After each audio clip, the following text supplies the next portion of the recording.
தமிழ். கல் தோன்றி மண் தோன்றா காலத்தை வாளோடு முன் தோன்றி மூத்த குடி என்று புறப்பொருள் வெண்பாமாலை பாடலில் உள்ள செய்யுளின் மூலம் நம்மால் தமிழின் தொன்மையை அறிய முடிகின்றது. இவற்றோடு மட்டுமா கிமு 3ஆம் நூற்றாண்டில் எழுதப்பட்ட தொல்காப்பிய நூலில் அகர முதல நகர இருவாய் முப்பத்தெட்டாய் என்று தமிழின் சிறப்பை என்று கிமு 3ஆம் நூற்றாண்டில் எழுதியிருக்கின்றார்கள். அப்படியானால் அந்த காலகட்டத்திலேயே தமிழின் சிறப்பு எவ்வாறு ஓங்கி இருக்கின்றது என்று நாம் அனைவரும் அறிய வேண்டும். ஒரு சில உதாரணம் ஒன்று கூறுகின்றேன், அனைவரும் கேளுங்கள். தொல்காப்பியத்தை எழுதியது தொல்காப்பியர். அவர் எழுதியது ஒரே ஒரு நூல். சிலப்பதிகாரத்தை எழுதியது இளங்கோவடிகள். அவர் எழுதியது ஒரே ஒரு நூல். மணிமேகலை எழுதியது சீத்தலை சாத்தனார். அவர் எழுதியது ஒரே ஒரு நூல். திருத்தக்கவர் எழுதியது சீவக சிந்தாமணி. அவர் எழுதியது ஒரே ஒரு நூல். இவ்வாறு எழுதப்பட்ட ஒரு நூல் தான் இன்று காலம் கடந்து மக்கள் மனதிலும் தமிழ் சமூகத்திலும் வாழ்ந்து கொண்டிருக்கின்றது. அப்படியானால் அப்படி இருக்கும்போது திருக்குறளை எழுதியது யாரு? திருவள்ளுவர்.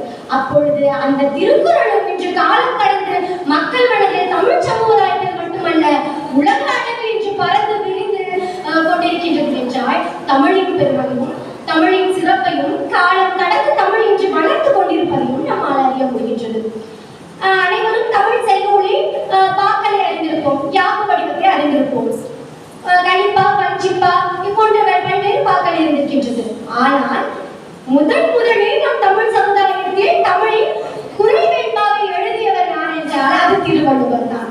அந்த குறள் வெண்பா இன்று 1.25 அடியில் இன்று பல்வேறு மக்கள் மனதில் பதிந்திருக்கின்றது, பல்வேறு கருத்துக்களை தெரிவித்துக் கொண்டிருக்கின்றது. இன்று ஒரு சிறு குழந்தை கூட 1330 குறளையும் மனப்பாடமாக கூறுகின்றது என்றால் திருக்குறள் எவ்வகை மிக்க கவித்திறன் உடையவர் என்று அனைவரும் தெரிந்து கொள்ள வேண்டும், அனைவரும் அறிந்திருக்க வேண்டும். இன்று தமிழ் மொழி செம்மொழியாக நமக்கு அறிவிக்கப்பட்டிருக்கின்றது. அதற்கு மிக முக்கியமான காரணம், தமிழ் மொழி அறிவிக்கப்பட்டதன் காரணம் என்னவென்றால் 41 செவ்வியல் இலக்கிய இலக்கண நூல்கள் இருப்பதனால் தான். தொல்காப்பியத்தில் இருந்து ஆரம்பித்து சிலப்பதிகாரம், மணிமேகலை, முத்தொள்ளாயிரம் வரை 41 செவ்வியல் இலக்கண நூல்களும் இன்று தமிழ் மொழியை பற்றி தமிழின் உணர்ச்சியை தூண்டும் வகையில் அமைந்திருக்கின்றது. இன்றுதான் நாம் பெண்ணுரிமை என்று பேசப்பட்டு கொண்டிருக்கின்றோம். ஆனால் அன்றைய காலகட்டத்திலேயே சிலப்பதிகாரத்தில் பெண்ணுரிமையை பற்றி பெண்ணுக்கான ஒரு குரலை எழுப்பும் ஒரு இலக்கிய நூலாக இருந்திருக்கின்றது, காப்பிய நூலாக இருந்திருக்கிறது சிலப்பதிகாரம். அவ்வகையில் சிலப்பதிகாரமும் மணிமேகலையும் மிகச்சிறந்த முதலில் தண்ணி அலங்காரம் கூறப்பட்ட தண்ணீரற்ற தலைவன் என்ற போக்கை மாற்றி தண்ணீரற்ற தலைவன் என்ற தலைவி என்ற போக்கை எடுத்து வைத்திருக்கின்றது சிலப்பதிகாரமும் மணிமேகலையும். அதனால் தான் சிலப்பதிகாரமும் மணிமேகலையும் இன்று காலம் கடந்து பேசப்பட்டு வந்து கொண்டிருக்கின்றது. 8 தொகை நூல்களில் அன்றைய காலகட்டத்திலேயே ஒருவனுக்கு ஒருத்தி என்ற அந்த கோட்பாடு இருக்கின்றது.